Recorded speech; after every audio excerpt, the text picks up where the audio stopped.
بسم اللہ الرحمن الرحیم۔ السلام علیکم ورحمۃ اللہ وبرکاتہ۔ امید کرتی ہوں آپ سب خیریت سے ہوں گے۔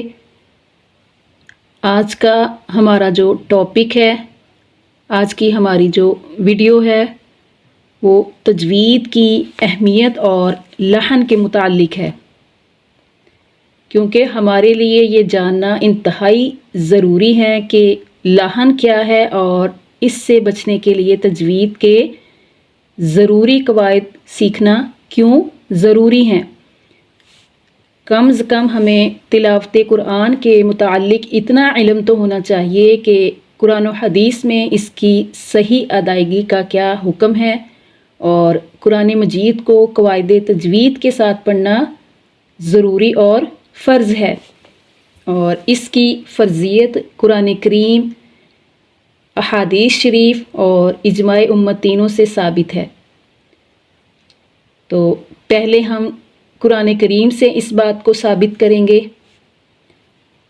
قرآن کریم میں سورہ المزمل میں اللہ تعالیٰ نے حکم فرمایا، آیت کریمہ ہے وَرَتِّلِ الْقُرْآنَ تَرْتِیلًا، جس کا ترجمہ ہے اور قرآن مجید کو خوب ٹھہر ٹھہر کر صاف صاف پڑھو۔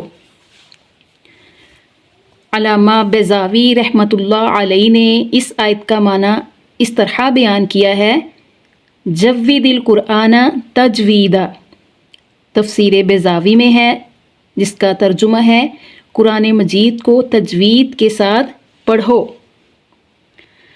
اگر ہم حدیث شریف کی روح سے دیکھیں تو حدیث شریف میں نبی اکرم صلی اللہ علیہ وسلم نے ارشاد فرمایا، ان اللہ یحب ان یقرأ القرآن کما انزل، بے شک اللہ تعالیٰ پسند فرماتا ہے کہ قرآن مجید اسی طرح پڑھا جائے جس طرح نازل کیا گیا۔ ایک اور حدیث سے اس کا حوالہ لیتے ہیں۔ ایک اور حدیث شریف میں نبی کریم صلی اللہ علیہ وسلم نے فرمایا، رب قارئ للقرآن والقرآن یلعن، سنن نسائی کی حدیث شریف ہے۔ اس کا ترجمہ ہے بہت سے قرآن پڑھنے والے ایسے ہیں کہ نعوذ باللہ قرآن ان پر لعنت کرتا ہے۔ اس حدیث شریف سے مراد 3 قسم کے لوگ ہیں۔ سب سے پہلے نمبر پر وہ لوگ جو قرآن پاک کو تجوید کے خلاف پڑھنے والے ہیں، اور دوسرے نمبر پر جو قرآن مجید کے معنی غلط بیان کریں، اور تیسرے نمبر پر جن کا عمل قرآن کریم کے خلاف ہو، نعوذ باللہ۔ تو ہم ان میں سے پہلی قسم پر بات کر رہے ہیں، وہ لوگ جو قرآن کریم کو تجوید کے بغیر پڑھے ہیں یا جن کو تجوید کی پہچان نہیں۔ تو اب ہم لحن کے متعلق جانیں گے کہ لحن ہے کیا اور لحن کی تعریف کیا ہے۔ قرآن کریم کو تجوید کے خلاف پڑھنا لحن کہلاتا ہے۔ قرآن کریم کو تجوید کے خلاف پڑھنا لحن کہلاتا ہے۔ لحن کے 2 معنی ہیں، سب سے پہلے لہجہ اور پھر غلطی۔ تجوید کے مقابل لحن کا معنی غلطی ہے، اور اس کی 2 اقسام ہیں۔ سب سے پہلے لحن جلی، بڑی اور واضح غلطی، یعنی وہ بڑی غلطیاں ہوں گی اور واضح طور پر ہوں گی۔